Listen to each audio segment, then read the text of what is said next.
Hello everybody. I hope you're enjoying your time at home. I miss you a lot, and you know what I miss the most? Our stories and rhymes. And I thought maybe I'd record some for you so that you could continue to enjoy them while you're at home. And maybe you could join in too if you like them. So boys and girls, I thought we'd start with a rhyme. And I have a new rhyme for you this week. And it's Mary, Mary, quite contrary. Now you might know this rhyme already, because we mentioned it in our school play at Christmas, if you remember. Anyway, it goes like this. Mary, Mary, quite contrary, how does your garden grow? With silver bells and cockle shells and pretty maids all in a row. So, if you want to say it after me, we can do it together now. Mary, Mary, quite contrary.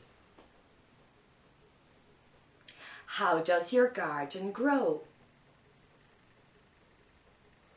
With silver bells and cockle shells and pretty maids all in a row. Well done. So today I'm going to read you a story from this book, the Hutchinson's Book of Bunny Tales, which I think is really suitable because Easter is coming. So every day this week I'll tell you a story about bunnies from this book. And we're going to start today with one of my favourites.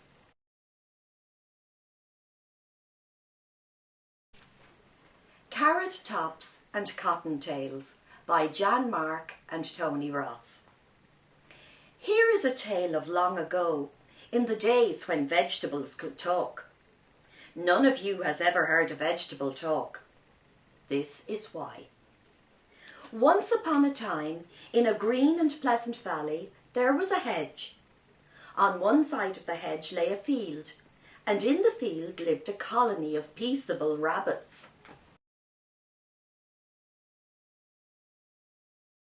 On the other side of the hedge was a garden. In the garden lived a band of gallant carrots. At morning and evening the rabbits came out of their burrows and nibbled the grass, and the grass never complained, for the rabbits kept its hair tidy. Under the ground it was busy being grassroots, discussing important matters. Like many clever persons, the grass would never have bothered to get its hair cut had it not been for the rabbits.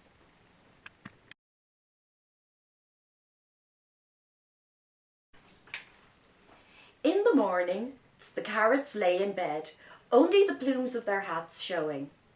But in the evenings, they rose up and basked in the glow of the setting sun.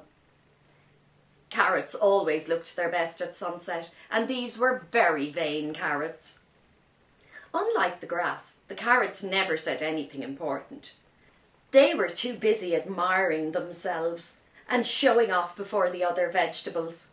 The lettuces, who were fat and vulgar. The cabbages, who had big hearts, but no brains. The turnips, who were dull and earthy. And the radishes, who were insignificant.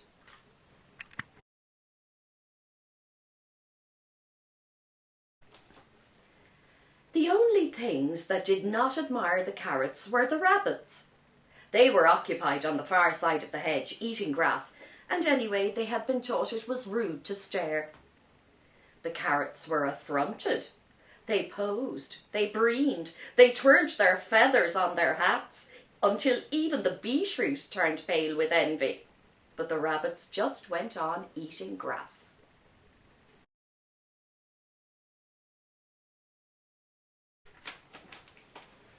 In the end, the carrots could bear it no longer. "I say," they shouted, "I say! You there with the silly ears!" "Us," said the friendly rabbits, and they hopped to the hedge where the carrots were jeering in a row. "Yes, you," said the carrots. "I say, you, why do you have such silly ears?" The rabbits were hurt. "We do not think our ears are silly," they said, "and they are the only ears we have."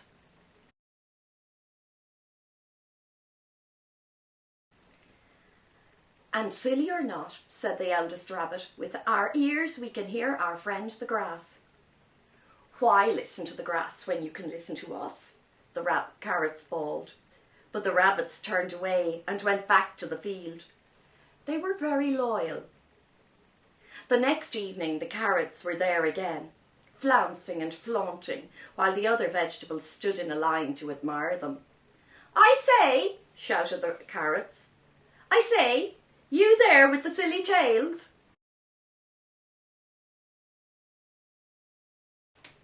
"Us," said the courteous rabbits, and they hurried to the hedge.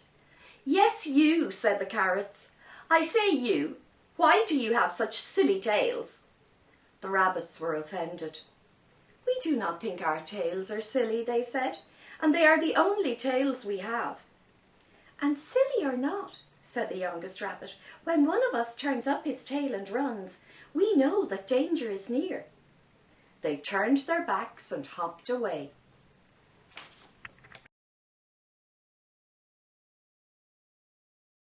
"Yes, you," said the carrots.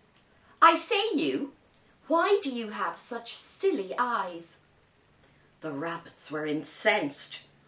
"We do not think our eyes are silly," they said, "and they are the only eyes we have." "And silly or not," said the fattest rabbit, "we can see what happens behind us without turning our heads." They went back to their field without turning their heads to look at the barracking carrots. "But we can still see you," said the fattest rabbit. The next evening, when the rabbits came out, the carrots were there in a row by the hedge.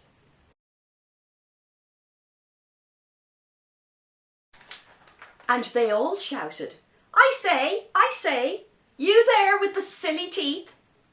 "Us," said the angry rabbits, and they hurtled to the hedge. "Yes, you," said the carrots. "I say, you, why do you have such silly teeth?" The rabbits were outraged. "We do not think our teeth are silly," they said, "and they are the only teeth we have." "And silly or not," said the toughest rabbit, "our teeth will bite through anything." "Anything?" sneered the carrots.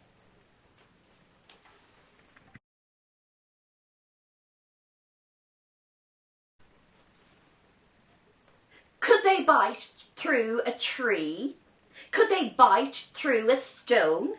Could they bite through a brick? "No, no, no," said all the rabbits together. "But they could bite through you." And the rabbits thundered under the hedge and fell upon the carrots. The carnage was frightful. Not a carrot remained alive, for although they were very rude and fearless, they could not withstand the vengeful teeth of the rabbits. When the carrots were slain, the rabbits turned upon the radishes and the beetroots, the cabbages and the lettuce, and the earthy turnips who had gathered around to watch. When night fell, the garden was laid waste.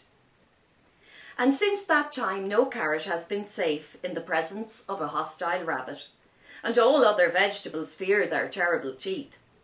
But the rabbits still live in peace and harmony with the grass, coming out of their burrows at morning and evening to trim its hair, while underground the grass roots continue to discuss important matters, and sometimes ask people their opinion. But no one speaks to vegetables, and vegetables do not speak at all. They dare not. I once heard of a small farm in Connecticut where on autumn evenings the pumpkins can be heard singing "God Bless America." But that was told to me by a seafaring sheep with one eye. He may have been lying.